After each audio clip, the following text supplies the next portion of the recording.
Well, it's early spring, lovely day for once. Quite high temperatures but very cold water, and it's running off a reservoir sump surplus, so that water's quite cold and stale. It's going to be quite challenging. Smell of wild garlic, which you can see pretty well everywhere here on the banks. Lovely, nice to be out trout fishing again.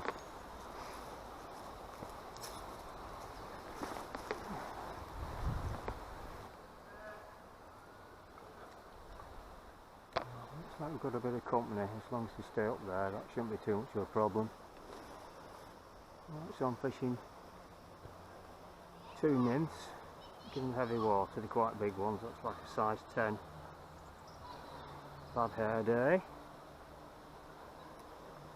See there, that's on the dropper, and this doesn't have a name.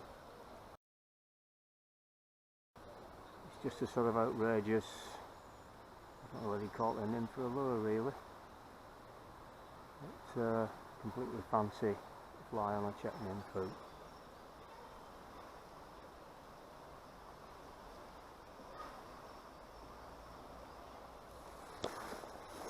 Let's get in and give it a go.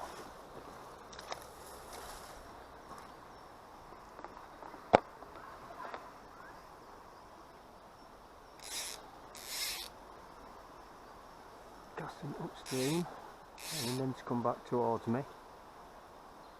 That point one's quite heavy, so they will bump along the bottom a bit.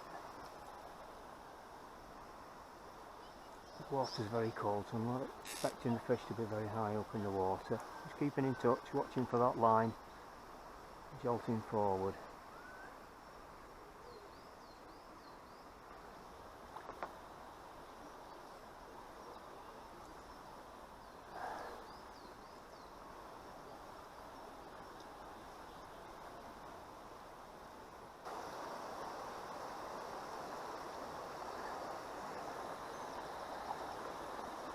I'll go as far as that tree, and there's no point going any further because it's very shallow rocky water above there.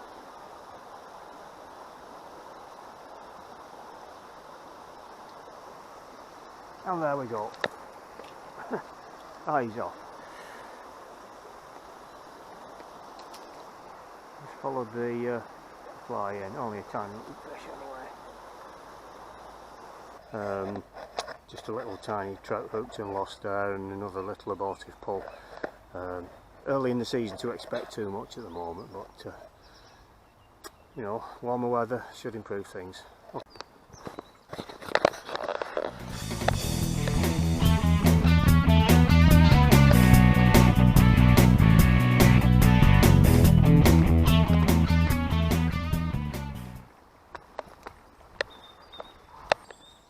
Things have changed here a bit. That tree's moved round. It was square across the river before. I'm not sure it's a good or a bad thing.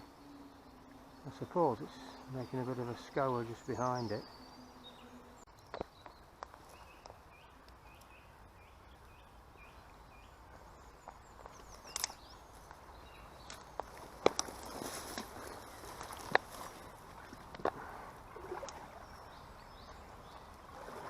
I've already managed to sting my hand with nettles, which in March is quite something really.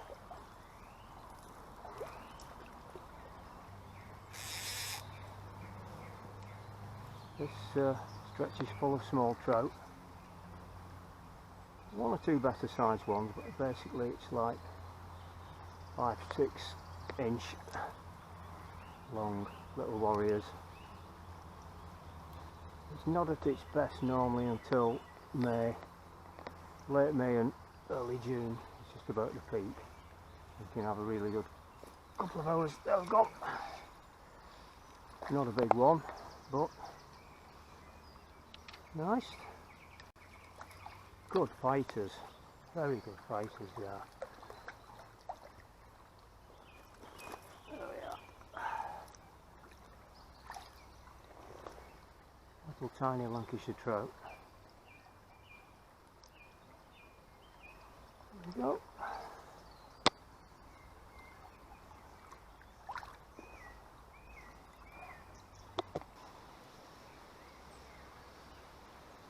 he's having none of it. One more cast.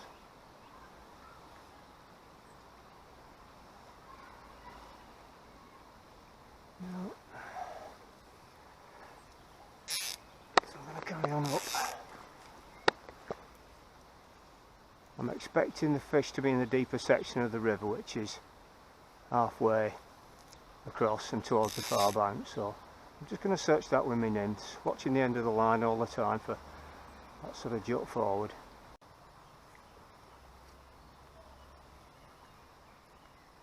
Okay, so I'm just going to have 10 minutes with the dry fly. I've taken the nymphs off, and this is a little, we'll call a clink hammer. It's about the size of the large dark olive that we can expect to see. Just to help it float, a little bit of rubber, a bit of mucilin on it.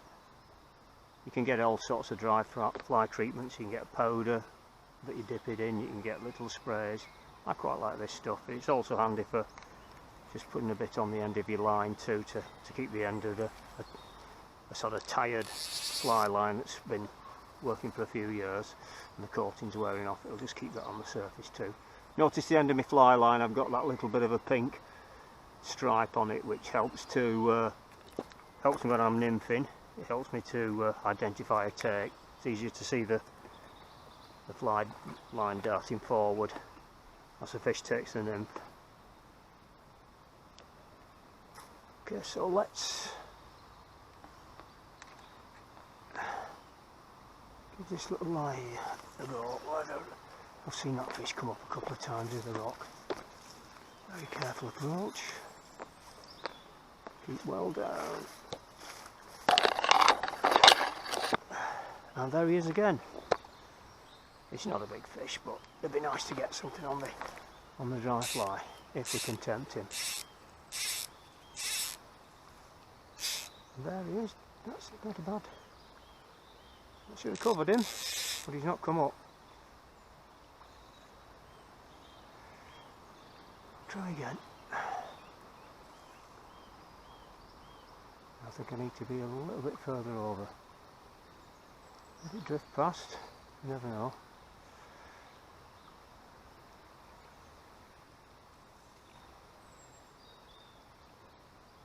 A bit higher up. No. Oh, it's just upstream. And again. Do I go for mine? Nope. I think it's probably taking some minute insect, and the large dark olive is not something he's used to seeing at the moment. There we go, is it? We're in. Again, not a big fish, but good fighters. Oh, it's a slightly chunkier one. There we are. Nice one. Look at that. On a dry fly.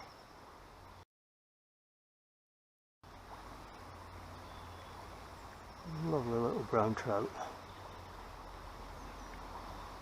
And to think this river, maybe as little as 30 years ago, didn't really hold any trout apart from right up the moorland reaches. That's good.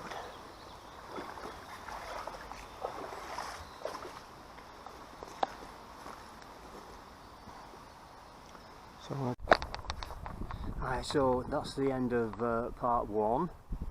Part two, I'm going to be going to a different stretch of the river, hopefully targeting some slightly larger trout. Much fun as they are, the little 6 or 7 inch ones. I do need to get something that's going to put a bend in the rod a bit, really.